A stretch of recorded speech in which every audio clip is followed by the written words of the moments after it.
Israel says it has withdrawn troops from the West Bank city of Jenin, ending a deadly two-day military operation. That's right. At least 12 Palestinians and one Israeli soldier were killed in what Israel called an operation to destroy militant infrastructure.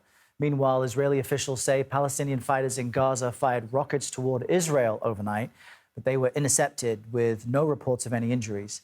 The military says jets responded by hitting an underground weapons facility. CBS News contributor Robert Berger joins us now from Jerusalem. First off, thank you for joining us. This region of the West Bank seems to have been a hotbed of activity over the past year. What is the story behind that? Well, the Palestinian Authority basically has lost control of the area. The Palestinian Authority being backed by the U.S.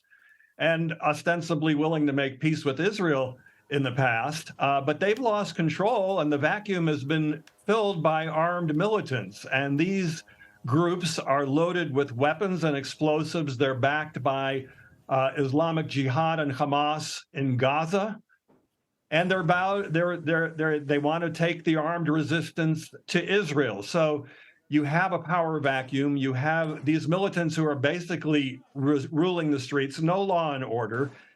And these armed groups are now carrying out attacks against Israelis, and that prompted Israel to launch this big raid in the Jenin refugee camp.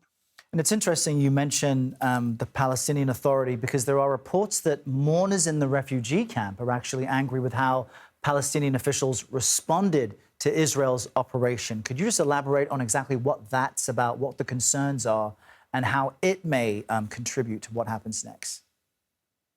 These Palestinian militants basically hate the Palestinian Authority. They see them as corrupt and even as collaborators with Israel. You know, in the past, the PA has cooperated with Israel in curbing these militant groups, but that collapsed, that security cooperation collapsed about a year ago. So now these Palestinian militants are very angry that the PA, the Palestinian Authority, didn't do anything to intervene when Israeli forces came in. They didn't confront these forces. And so, therefore, there's a lot of resentment among the local population against the Palestinian Authority.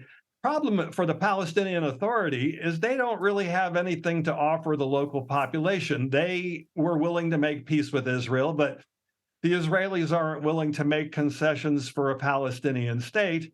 And therefore, you have this situation where these armed groups now want to take the resistance against Israel into their own hands. Robert, how's the international community responding to the increased attacks in the region?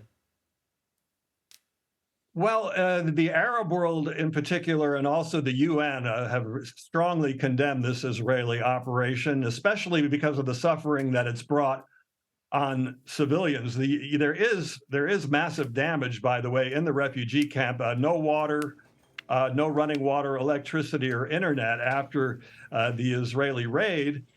But, you know, the voice that really matters to Israel is the U.S., and America basically came out and said that Israel has a right to defend itself against terrorist groups.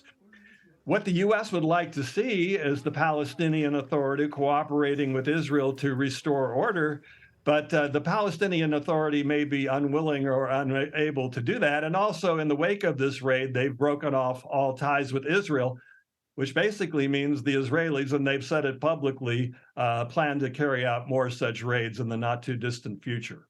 Robert Berger, thanks so much for joining us. We appreciate it. Thanks, Robert. All right. Thank you.